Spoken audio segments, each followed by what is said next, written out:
So I was glad to hear a number of people mention James Wright.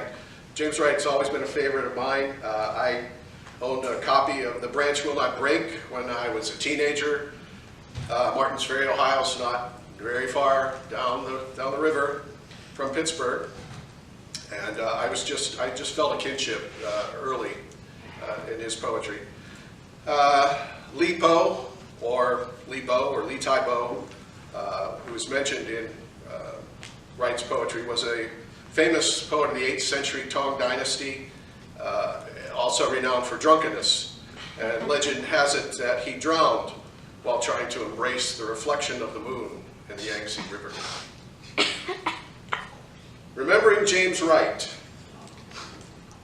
I see you in a coal barge tugged upriver to Wheeling, or tossing back Boilermaker's spirit of Lee Poe possessing you, ruptured night watchman on the next bar stool.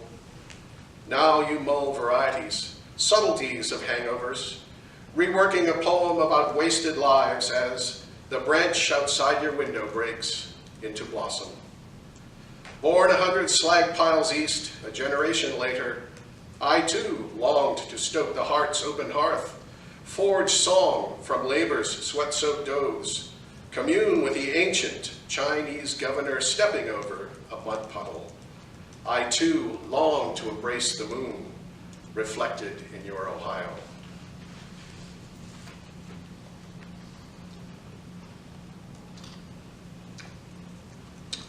So Ken Burns is releasing his documentary on Vietnam coming up in the fall.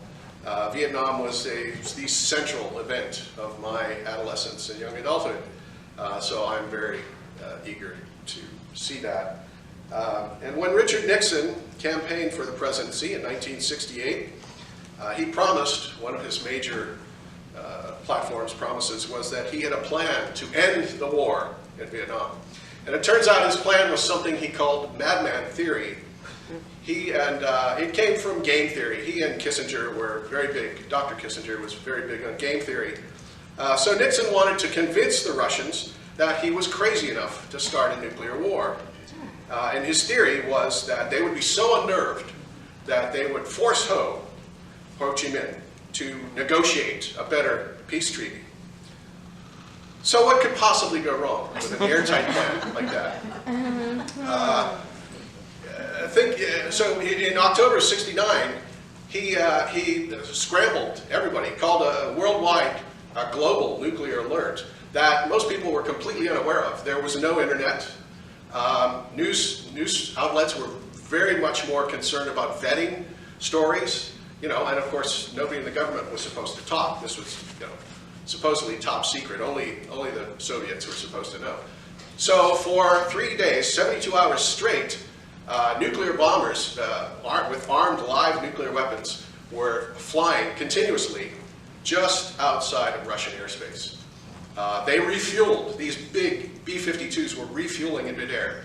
A very dangerous operation in the best of circumstances. And you think about these men on the plane. They were up for 72 hours in every sense of the word. They did not land, of course. Certainly they did not sleep. They were wired on adrenaline. After all, they were about to start the Third World War, as far as they knew. What were they going to go home to? It's a wonder that they kept their sanity. What could go wrong with a plan like this? Nixon did not invent this idea. Machiavelli wrote that it was wise for a ruler sometimes to pretend, to appear to be mad. However, in Machiavelli's time, war did not mean the end of all life on the planet. And what Machiavelli didn't address is the question of when do we become the thing that we pretend. Stanislavski said, action produces emotional states, right? Physical action can tap emotional states. So, at what point does pretending to be mad turn into madness? And so that inspired this poem, along with, reminded me of Hamlet. Hamlet sort of pretends to be mad. That didn't work out very well for him. So All of that sort of came together, along with the prevailing strategy of the day, which was mutual assured destruction, bad. We wouldn't launch a first strike because we knew we'd be blown up, just as the Soviets would. So this is called, it's a short poem, long introduction. Mad Princes. In '69, unbeknownst to Congress and the public, Nixon adopted a pet stratagem, a secret ploy designed to get Ho to the peace table by feigning madness. The game was on. In Moscow, war was chess. Nixon favored poker with a high-stakes bet, an unstable isotope of Russian roulette some might describe as madness mocking madness. For 3 days, nuclear bombers skirted Soviet airspace waiting for instruction. Pretense balanced on knife-edge reality, while unaware Americans flirted with their mutual assured destruction as the antic Dane fenced Machiavelli.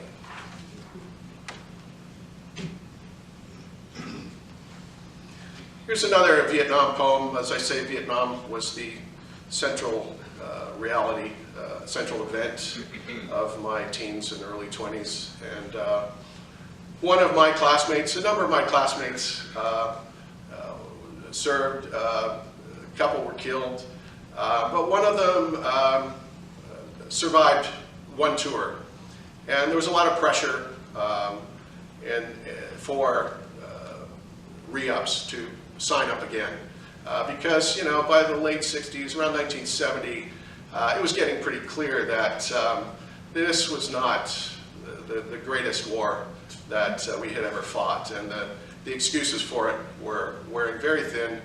So there was a lot of pressure to keep the soldiers who were already there, who had demonstrated that they were capable. And one of my classmates, who's actually a year older, survived a year, and in a moment of weakness signed up again and immediately regretted it. He wound up going AWOL, stole a police car, crashed it into the school, drove it through the school until it got stuck in the halls. You know, was arrested. He was charged. He was away without official leave, and he wound up, of course, overdosing on heroin. And I started thinking, you know, he was killed by the war just as surely as if he had gotten a bullet in the head over there. But his name, and many like him, I'm sure, will never appear on any memorial. They're certainly not on the Vietnam Memorial. And so this was the outgrowth of that. Vietnam Memorial. Not all made the wall. Not all got a name engraved in granite. Raindrop dimples in a still black pool. Not all made the wall. He brought the war back home with him, locked and loaded in his eyes. A high school wrestler, he grappled with shattered bodies, rising in a blur of blades. Crazy clock hands spinning, time stopped. I'm kind of sick of killing people, he said before, going AWOL, crashing a stolen cop car through the school's front door, a needle into a vein. Not all made the wall.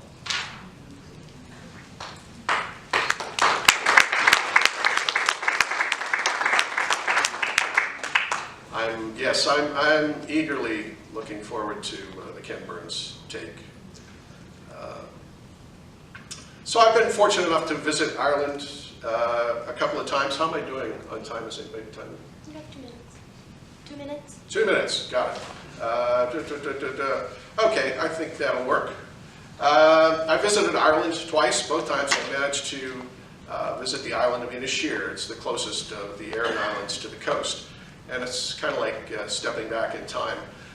There's an interesting, there's this crumbling stone fort on the top of the island. And then down on the beach, there's a church that's sunken into a pit, St. Quaven's Church. It's basically stone walls, and there's a graveyard above it. So it's kind of odd. You walk around in this graveyard and you look down into the church, and there's no roof. So there's a crude stone altar with a very narrow window behind the altar. So the graveyard on Inisheer. Rough ferry ride across South Sound beneath a mackerel sky. Some light of breakfast by the time tranquility disgorges queasy cargo on Inisheer.